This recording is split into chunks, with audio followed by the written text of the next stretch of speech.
আউযুবিল্লাহি মিনাশ শাইতানির রাজিম বিসমিল্লাহির রহমানির রহিম আসসালাতু ওয়াসসালামু আলাইকা ইয়া রাসূলুল্লাহ আসসালাতু ওয়াসসালামু আলাইকা ইয়া হাবিবাল্লাহ আসসালাতু ওয়াসসালামু আলাইকা ইয়া শাফিউল মুজনিমিন আসসালাতু ওয়াসসালামু আলাইকা ইয়া রাহমাতাল লিল আলামিন। সুপ্রিয় দর্শক শ্রোতা, আসসালামু আলাইকুম ওয়া রাহমাতুল্লাহি ওয়া বারাকাতুহু। আশিক রাসূল মাজলিসের পক্ষ থেকে আপনাদের সবাইকে জানাই আন্তরিক মোবারকবাদ। প্রতি সপ্তাহে আমরা ইসলাম ধর্মের বিভিন্ন গুরুত্বপূর্ণ বিষয় নিয়ে আলোচনা করে থাকি। মহামানবগণের অনুসরণ ইসলাম একটি গুরুত্বপূর্ণ বিষয়। যেই রাসূল সাল্লাল্লাহু আলাইহি ওয়াসাল্লাম বর্বর আরব জাতির মাঝে এসে যখন মানুষ জীবন্ত কন্যা সন্তানকে মাটিতে পুঁতে ফেলতো, নিজের সন্তানকে হত্যা করতে তারা দ্বিধাবোধ করতো না, এরকম একটি সমাজে এসে রাসূল খোদা সাল্লাল্লাহু আলাইহি ওয়াসাল্লাম শান্তি প্রতিষ্ঠা করেছিলেন। বর্বর আরব জাতিকে তিনি সাহাবার মর্যাদায় উন্নত করতে পেরেছিলেন। আমরা যারা বর্তমান জমানার মানুষ, আমরা তো রাসূল সাল্লাল্লাহু আলাইহি ওয়াসাল্লামের জমানায় আসি নাই, সাহাবীদের জমানায় আসি নাই, তাবেঈদের জমানায় আসি নাই, কিন্তু ওলি আল্লাহদের জমানায় তাদের সান্নিধ্যে গিয়ে মানুষ শান্তি ও মুক্তির পথ বাতলাতে পারবে, তাদের সান্নিধ্যে গিয়ে মানুষ ঈমানের পথে ধাবিত হবে। এই পরিপ্রেক্ষিতে আমাদের আজকের আলোচ্য বিষয় মহামানবগণ অনুসরণের মাধ্যমে সমাজে শান্তি প্রতিষ্ঠা করা সম্ভব। এই বিষয়ে আলোচনার জন্য আমাদের রয়েছেন দেশবরেণ্য ইসলামিক চিন্তাবিদ, বিশিষ্ট লেখক, গবেষক। আমার সঙ্গে আছেন প্রফেসর ডক্টর আব্দুল মান্নান মিয়া সাহেব। আসসালামু আলাইকুম ওয়া রাহমাতুল্লাহি ওয়া বারাকাতুহু। আমার সঙ্গে আরো আছেন হযরতুল আলম ইমরান হোসেন মাঝারি সাহেব। আসসালামু আলাইকুম ওয়া রাহমাতুল্লাহ। এবং উপস্থাপনায় আমি নূরে খুদা আল আজহারী আপনাদের সঙ্গে আছি। প্রথমে আমি প্রফেসর ডক্টর আব্দুল মান্নান মিয়া সাহেবের কাছে জানতে চাইব, সমাজে অশান্তির কারণ কি? ধন্যবাদ সম্মানিত উপস্থাপক ইমাম সৈয়দ এফএম নূরে খোদা আল আজহারী সাহেব। ইসলাম শব্দের অর্থ হচ্ছে শান্তি, আর মুসলিম হচ্ছে শান্তিতে বসবাসকারী ব্যক্তি। যে ব্যক্তি আল্লাহর প্রতি পূর্ণ আত্মসমর্পণের মাধ্যমে নিজে শান্তিতে বসবাস করে এবং অন্যকে শান্তিতে থাকতে দেয়, তিনি মুসলমান। আল্লাহ রসুল হযরত মুহাম্মদ সাল্লাল্লাহু আলাইহি সাল্লাম আরবের বুকে আগমন করেছিলেন। তিনি এমন এক উন্নত চরিত্র অধিকারী নিজে ছিলেন এবং পরবর্তী সময়ে তিনি সেই বর্বর মানুষগুলোকে উত্তম চরিত্র অধিকারী করেছিলেন। তাই তো তার অনুসারীদেরকে সাহাবী বলা হয়। আল্লাহ রসুল বলেছেন মুসলমান কাকে বলে, তার সংজ্ঞা দিয়ে তিনি বলেন আল মুসলিমু মান সালিম আল মুসলিমুনা মিন লিসানি ওয়া ইয়াদিহি। মুসলমান ওই ব্যক্তি যার হাত এবং জবান দিয়ে, মুখ দিয়ে অন্য মানুষ নিরাপদ থাকে। আমরা আজকে এর ব্যতিক্রম চিত্র দেখতে পাই। আজকে আমাদের মুসলিমদের অবস্থা এমন দাঁড়িয়েছে যে এক মুসলমান অন্য মুসলমান হত্যা করার জন্য মসজিদে বোমা নিক্ষেপ করে, মসজিদের জায়নামাজে আগুন লাগিয়ে দেয়, গাড়িতে বোমা নিক্ষেপ করে মানুষ জ্বালিয়ে দেয়। এতে ইসলাম নয়। রাসূল করিম সাল্লাল্লাহু আলাইহি সাল্লাম বলেন ইরহাম মান ফিল আরদ ইয়ারহামুকা মান ফিস সামায়ে। তুমি যদি সৃষ্টি জীবকে ভালোবাসো তাহলে মহান স্রষ্টা আল্লাহ, যিনি আসমানের অধিপতি, তিনি তোমাকে ভালোবাসবেন। তাই তো বলা হয়েছে জীবে প্রেম করে যে জন, সেই জন সেবিছে ঈশ্বর। একথা রাসূল করিম সাল্লাল্লাহু আলাইহি সাল্লাম বলেছেন মানুষকে ভালোবাসার জন্য। প্রত্যেক মানুষ যে যার ধর্ম পালন করবে, স্ব ধর্ম পালন করবে, সেই মানুষের প্রতি থাকতে হবে সহানুভূতিশীল, থাকতে হবে সহমর্মিতা। আল্লাহ রসুল তাই বলেছেন তোমার প্রতিবেশীর প্রতি তোমার কর্তব্য রয়েছে। যদি সেই প্রতিবেশী মুসলিম হয় তাহলে তো কর্তব্য আছেই, যদি অমুসলিম হয় তার প্রতিও কর্তব্য আছে। যে ব্যক্তি তার প্রতিবেশীকে অভুক্ত রেখে নিজে পেট পুরে আহার করে সে আমার উম্মত নয়। ইসলাম শিক্ষা দিয়েছে মানবতার ধর্ম, মানুষকে ভালোবাসো, সকল সৃষ্টির প্রতি ভালোবাসা দেখাও। আল্লাহ রসুল কেমন শান্তির দূত ছিলেন। তিনি কিশোর বয়সে হেলফুল ফুজুল প্রতিষ্ঠা করলেন। কুরাইশ এবং কায়েস দুই বংশের মধ্যে 40 বছর পর্যন্ত রক্তক্ষয়ী যুদ্ধ চলছিল। আল্লাহ রসুল দেখলেন যে না, এভাবে চলতে পারে না, হানাহানি বন্ধ করতে হবে। তাই সেই কিশোর মুহাম্মদ সাল্লাল্লাহু আলাইহি ওয়াসাল্লাম তিনি এগিয়ে আসলেন এবং কয়েকজন যুবককে নিয়ে যুব সংগঠন হেলফুল ফুজুল তৈরি করলেন। তার মাধ্যমে সেই যুদ্ধ বন্ধ হয়ে শান্তি আসলো। রাসূল করিম সাল্লাল্লাহু আলাইহি ওয়াসাল্লাম যে শিক্ষা দিয়েছেন, এই শিক্ষা হলো মুহাম্মদ ইসলাম। আল্লাহ রসুল মুহাম্মদ সাল্লাল্লাহু আলাইহি ওয়াসাল্লাম 27টি যুদ্ধে তার হাতে তলোয়ার ছিল জুলফিকার, সেই তলোয়ার দিয়ে একটি আঘাত কাউকে করেননি। এমনই শান্তির দূত তিনি ছিলেন। তিনি বলছেন মুসলমানদেরকে তোমরা কাফিরদের উপর আঘাত করবে না, তারা আঘাত করলে তার প্রতিঘাত করবে, জবাব দেবে। তাহলে রাসূল সাল্লাল্লাহু আলাইহি ওয়াসাল্লাম অত্যাচার করেছেন, কাউকে আঘাত করেছেন এমন কোন ইতিহাস কেউ বলতে পারবে না। আল্লাহ রসুল শান্তির মাধ্যমে ইসলাম প্রতিষ্ঠা করলেন।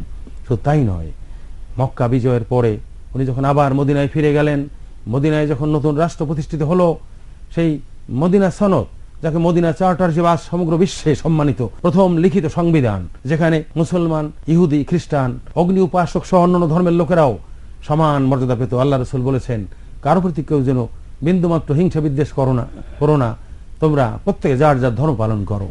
রসুলের এই সহমর্মিতা, এই সহানুভূতি, এই আদর্শ দেখে বহু অমুসলিম, ইহুদি, খ্রিস্টান ইসলাম গ্রহণ করেছেন।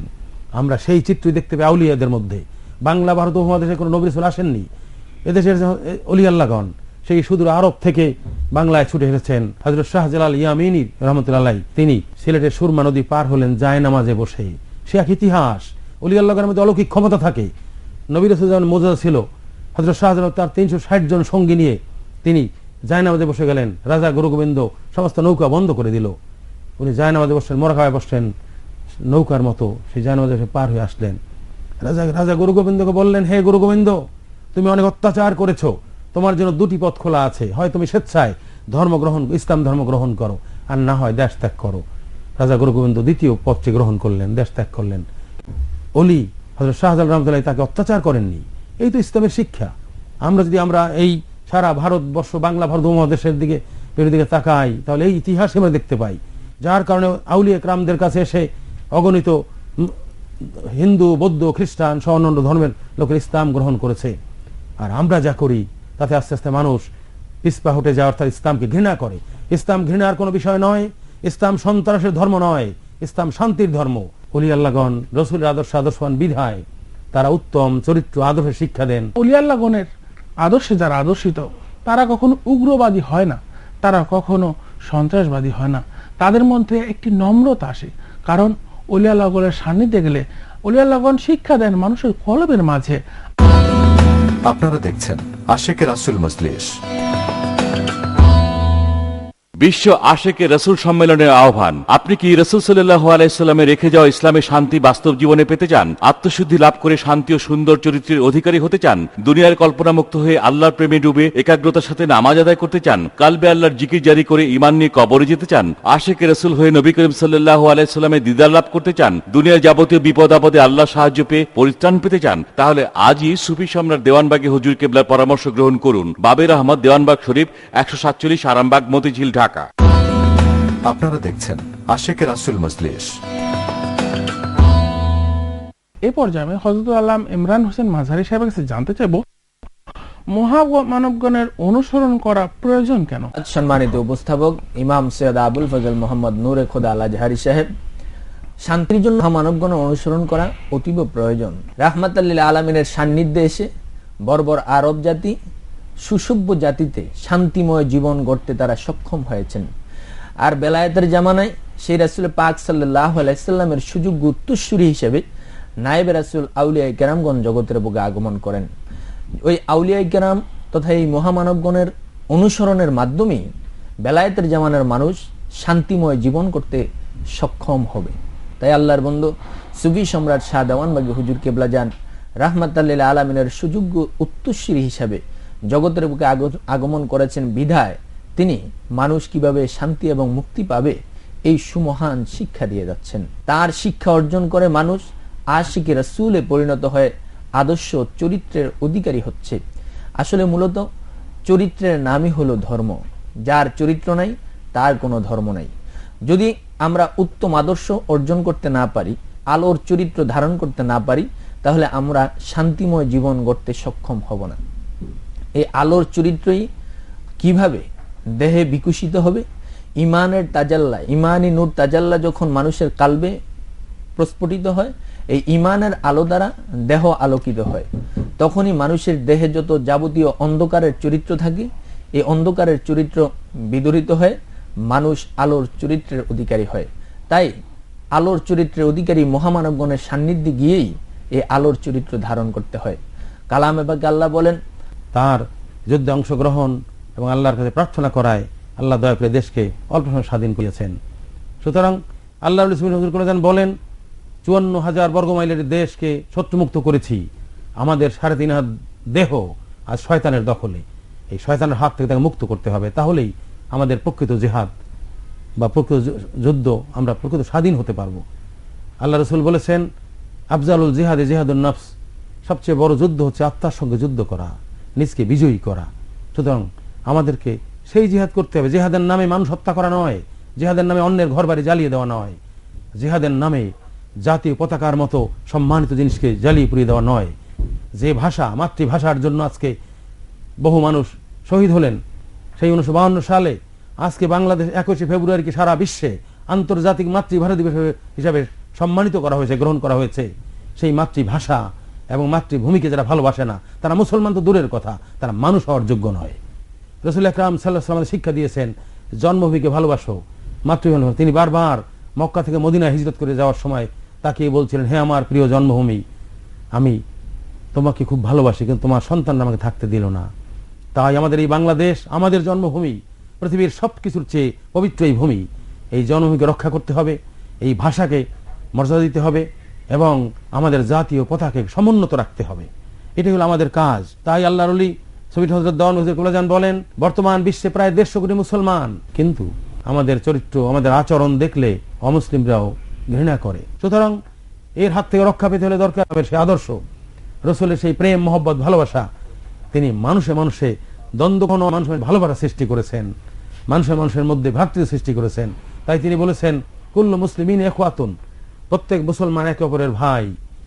যদি আমরা সেইভাবে একটা ব্রাদারহুড বা ভ্রাতৃত্ব বন্ধন সৃষ্টি করতে পারি বিশ্বময়, তাহলে আবার এই মুসলিম জাতি আবার সেই তাদের হৃত গৌরব ফিরে পাবে। একটি কথা মনে রাখা দরকার, ওলি আল্লাহর সান্নিধ্যে যারা আসে তারা সন্ত্রাসী হয় না, বরং সন্ত্রাসী কার্যকলাপে লিপ্ত ব্যক্তিও ভালো হয়ে যায়, আদর্শ চরিত্রবান হয়। আল্লাহ রাসূল আমাদের সেই শিক্ষা দিচ্ছেন। তাই যদি আমরা আল্লাহর মহান অলির সান্নিধ্যে এসে বা অলি আল্লাহগণের অনুসরণ করতে পারি, রসুলের আদর্শ পুনর্গ্রহণ করতে, তাহলে আমরা সত্যিকারভাবে আমাদের সমাজে নিজেরাও শান্তি থাকবো এবং সারা বিশ্বে আবার শান্তি প্রতিষ্ঠিত হবে। ধন্যবাদ সম্মানিত আলোচক। অলি আল্লাহগণের অনুসরণের মাধ্যমে সমাজে শান্তি প্রতিষ্ঠা করা সম্ভব। অলি আল্লাহগণের অনুসরণের মাধ্যমে এই দেশে, আমাদের বাংলাদেশ হিন্দু বৌদ্ধ অধ্যুষিত এলাকা ছিল, একসময় এই দেশে মুসলমানের সংখ্যা বলতে ছিলই না, কিন্তু এই দেশ আজকে বিশ্বের দ্বিতীয় বৃহত্তম মুসলিম রাষ্ট্র। অলি আল্লাহরা মানুষকে প্রেম দিয়ে, ভালোবাসা দিয়ে, হামদর্দি দিয়ে তারা মানুষের অন্তরকে দখল করেছেন। ইসলাম কখনো তলোয়ারের জোরে আসে নাই, ইসলাম এসেছে প্রেমের মাধ্যমে, ইসলাম এসেছে ভালোবাসার মাধ্যমে। আগামী অনুষ্ঠান দেখার আমন্ত্রণ রইল। সেই পর্যন্ত আপনারা সবাই ভালো থাকুন, সুস্থ থাকুন। আল্লাহ হাফেজ। আসসালামু আলাইকুম ওয়া রাহমাতুল্লাহি ওয়া বারাকাতুহু।